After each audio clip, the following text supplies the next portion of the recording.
2 summers ago, my ex, Nina, hosted an end-of-summer bash for her coworkers at her parents' mansion in the gated community of Laurel Oaks. Nina's family was complicated. Her dad was a laid-back cardiologist, but her mom treated their relationship like a business transaction. They were always traveling, leaving Nina alone in that massive house. The party was packed. Music blared, drinks flowed, and everyone was having a blast, except me, because of Tyler, a cocky counselor who wouldn't stop flirting with Nina. Instead of confronting him, I played nice. Too nice. I kept handing him drinks until he passed out on the basement couch. Nina called me out. We argued. Needing air, I stepped outside and saw a man standing at the edge of the property. He stepped forward and asked, "Are your parents home?" Not, "Is Nina here?" Not, "Who are you?" He knew them. I lied and said they were inside. He nodded, said, "Okay," and walked away, but not toward the street. Into the shadows. Later, the doorbell rang odd, since guests were told to use the back door. A drunk girl named Jess said an old family friend had come by to return something. My gut twisted. I ran upstairs. Nina's parents' room was ransacked. Jewelry gone. Drawers emptied. I turned to leave and saw movement in the mirror. The man tackled me. We crashed to the floor, his hands clawing at my shirt. I shoved him off, and he dove out the window, landing on the roof before vanishing into the night. Nina's parents were furious, but she shrugged it off. No police report.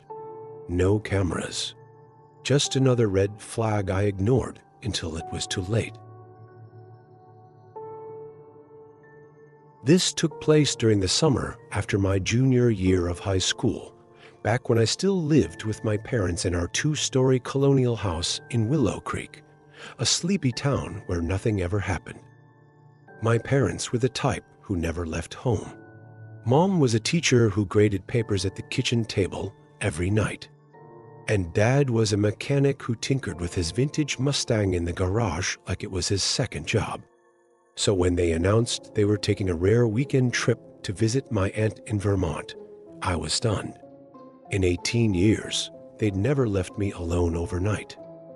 Naturally, I invited my then girlfriend, Leela, over. She had this wild energy, always pushing boundaries, always finding a way to make ordinary moments feel reckless. That's why we eventually broke up, but that's another story. The second she saw our backyard pool glowing under the string lights, she grinned and said, "We're skinny dipping." No excuses. I protested. Our neighbors had a clear view, and I was the kid who'd never even gotten a detention.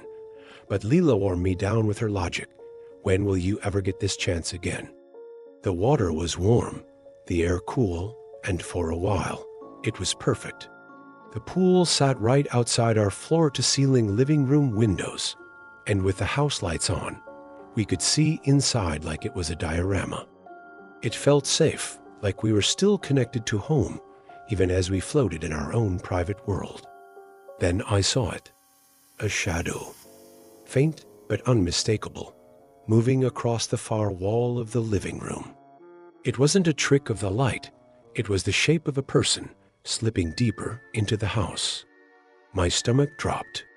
I whispered to Leela to get out. She didn't argue. I told her to hide in the pool shed and stay silent, then grabbed a kitchen knife and crept inside.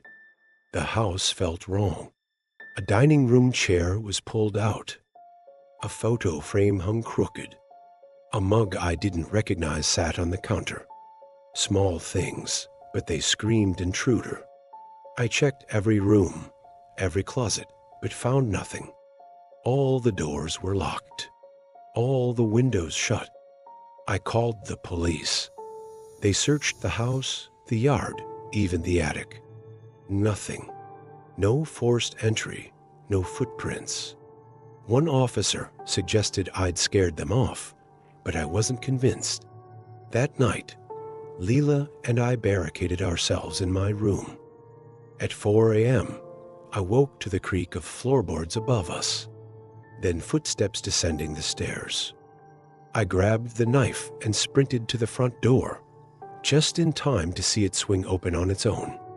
Whoever had been inside was gone. The next morning, I realized what they'd taken. Every knife in the kitchen. Not the TV, not my dad's tools, just the knives. When my parents got home, they were calm, almost too calm. To this day, I don't know how that person got in or where they hid during the search. But I'll never forget the feeling of being watched in my own home.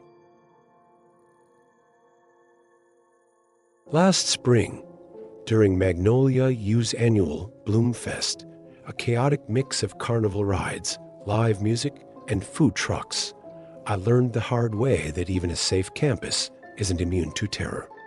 I was a junior, living in Sycamore Hall, and like half the student body, I stayed out way too late. Around 2:30 a.m., I left my friend's dorm and walked back alone. Big mistake. Earlier that night, a group of masked figures on bikes had been spotted harassing students near my building. I didn't check my phone, so I had no idea. When I swiped into Sycamore Hall, I froze.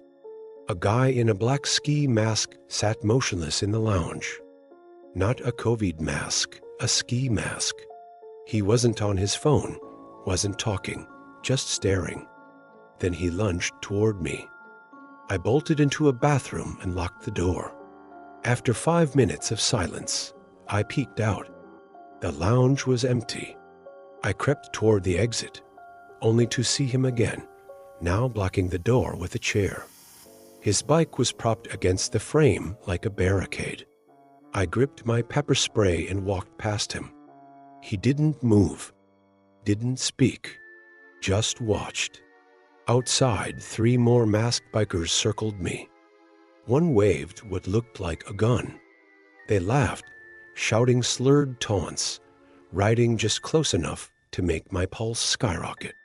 I made it to Maple Dorm and texted a friend to walk me back. By then, they'd vanished. Campus police later confirmed other students had been threatened by masked men with guns. Were they locals? Pranksters? I'll never know, but I still check over my shoulder every night.